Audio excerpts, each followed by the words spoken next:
आज हम जानने जा रहे हैं ईयू के बारे में, यूरेशियन इकोनॉमिक यूनियन। जैसा कि आप सब जानते हैं कि सोवियत यूनियन 1991 में कोलैप्स हो गई थी और ये 15 डिफरेंट कंट्रीज़ में डिवाइड हो गई थी। तो इनको ज्वाइन करने के लिए 1994 से लेकर 2015 तक ये कंटिन्यूसली मीटिंगें होती रहीं कि किसी तरीके से कोई एक यूनियन इस तरह से बनाई जाए जिसमें ये सारे कंट्रीज मिलकर एक दूसरे के साथ कोऑपरेशन कर सकें। असल में ये आइडिया 1994 में आया जब कजाकिस्तान, किर्गिस्तान और ये 3-4 जो कंट्रीज़ थी जो मिलकर ये कोऑपरेशन का सोच रही थी कि इस तरह की कोऑपरेशन ऑर्गेनाइजेशन बनाई जाए जिसमें हम लोग एज एन अलायंस रहें। तो हम आज पढ़ेंगे यूरेशियन इकोनॉमिक यूनियन। इसकी फाउंडेशन कब हुई? फाउंडेशन इसकी हुई है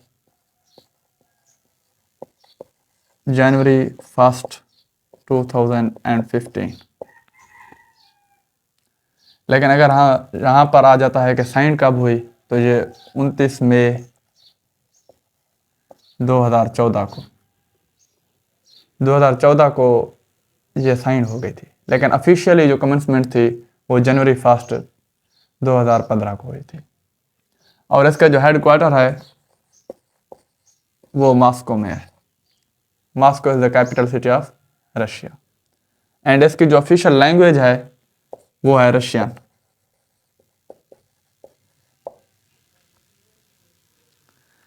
अब इसके जो मेंबर्स हैं टोटल, वो जो इसके फाउंडिंग मेंबर्स हैं 5, जिनमें कजाकिस्तान,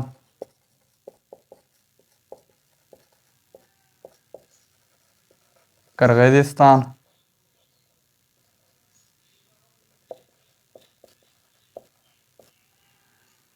बेलारूस,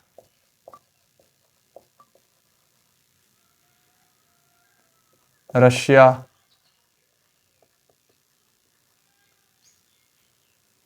और आर्मेनिया। ये 5 कंट्रीज जो हैं ये इनके परमानेंट मेंबर्स हैं। एक होते हैं परमानेंट, दूसरे होते हैं ऑब्जर्वर। ऑब्जर्वर स्टेट्स में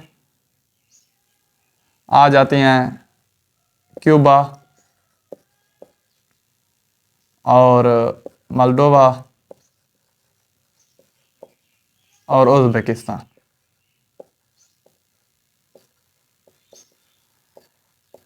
उज़्बेकिस्तान के बारे में 2022 से 2021 से राउंड अबाउट ये बातें चल रही हैं कि ये परमानेंट मेंबर बनने जा रहा है। शायद इस साल हो भी जाए। अब इसके चलते हैं एजेंडा इसका क्या है। जो भी ऑर्गेनाइजेशन बनते हैं उसका कोई ना कोई ऑब्जेक्टिव होता है कि हम इस चीज़ को साथ लेकर चलेंगे। जैसे WTO वर्ल्ड ट्रेड ऑर्गेनाइजेशन है जिसमें सिर्फ ट्रेड को बर्बाद होगी, फ्री ट्रेड होगी और कोई बैरियर्स वगैरह नहीं होंगे। तो इस तरह से इसका भी एक एजेंडा है। इसका जो एजेंडा है, जब सोवियत यूनियन अलहदा हुई तब आपस में कोऑपरेशन के लिए, ट्रेड के लिए सबसे पहले जो इनका मेन एजेंडा था वो था फ्री मार्केट के लिए। ये जो अलायंस थे इनके दरमियान फ्री मार्केट का कंसेप्ट होना चाहिए, कोई बैरियर वगैरह, सैंक्शन वगैरह नहीं होनी चाहिए। कुछ जो कि यूनिलेटरल होते हैं, जिस तरह से जो वर्ल्ड के टॉप कंट्रीज होते हैं वो दूसरे कंट्रीज के ऊपर सैंक्शन वगैरह लगा देती हैं, तो वो नहीं होनी चाहिए। और था पॉलिटिकल जो अलायंस थी वो तो ये as a political alliance work करेगा यूरोपियन और एशियन कंट्रीज के दरमियान।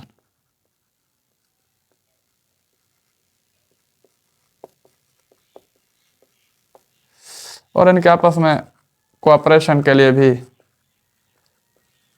डिफरेंट इश्यूज के ऊपर ये कंट्रीज आपस में कोऑपरेट कर सकें। तब से लेकर ये यूरेशियन इकोनॉमिक यूनियन चल रही है। हाँ, इसके जो फ्री ट्रेड मेंबर्स हैं वो बहुत से हैं, जिनमें चाइना भी आ जाता है। ईरान भी ने भी रिसेंटली इसकी जो फ्री ट्रेड यूनियन थी वो उसको ज्वाइन किया। इस यूरेशियन इकोनॉमिक जो यूनियन है इसके अपनी कोर्ट्स भी हैं, इसके डिफरेंट ऑर्गेनाइजेशन की टाइप के भी हैं कि ये ट्रेड के ऊपर होगी, ये पॉलिटिकल इश्यूज़ के ऊपर बात करेगी, ये रीजनल इश्यूज़ के ऊपर बात करेगी, ये डिफरेंट किस्म के जिस तरह से दूसरे ऑर्गेनाइजेशन के होते हैं इसके भी हैं। तो ये हो गया इसका यूरेशियन इकोनॉमिक यूनियन।